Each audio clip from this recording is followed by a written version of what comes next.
अस्सलाम वालेकुम। Dear student, I hope you will fine today.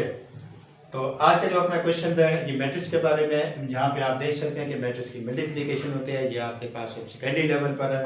तो मल्टीप्लिकेशन हम कैसे करते हैं इसको हम सीखने की कोशिश करते हैं। अब मल्टीप्लिकेशन का प्रोसेस है, यहाँ पे आपने रोज को कंसिडर करना है, यहाँ पे आपने नंबर का कॉलम्स को कंसिडर करना है। जो फर्स्ट एलिमेंट होगा इसको आपने मल्टीप्लाई करना है कुछ ऐसे करके, ठीक है जी। उसके बाद जो सेकंड होगा यहाँ पे दरमियान प्लस लगाना है और इसको मल्टीप्लाई करोगे।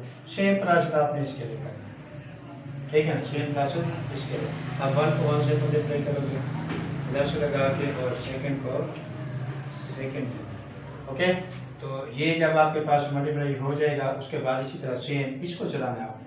तो फर्स्ट को फर्स्ट के साथ 2 क्रॉस 0 प्लस आ जाएगा, फिर सेकंड को सेकंड के साथ ये आ जाएगा, फिर इसी तरह 2 क्रॉस 1 फर्स्ट को फर्स्ट के साथ और सेकंड को सेकंड के साथ प्लस आ जाएगा, 4 क्रॉस 0, ठीक है जी।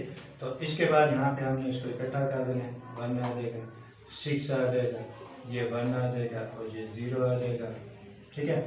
तो ये आपके पास 0 आ जाएगा, ये आपके पास 8 आ जाएगा, ये 2 आ जाएगा, ये 0 आ जाएगा, ओके।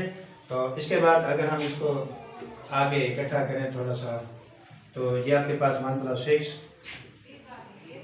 और 0 + 8, ठीक है। ये 0 + 8 आ जाएगा, इसी तरह 1 + 0 आ जाएगा और 2 + 0 आ जाएगा, ठीक है। तो इसको मज़ीद सिंप्लीफाई करेंगे तो अपने पास तो ये था आज का हमारा क्वेश्चन। और मैट्रिक्स के बारे में था, मैट्रिक्स जो मल्टीप्लिकेशन के बारे में था।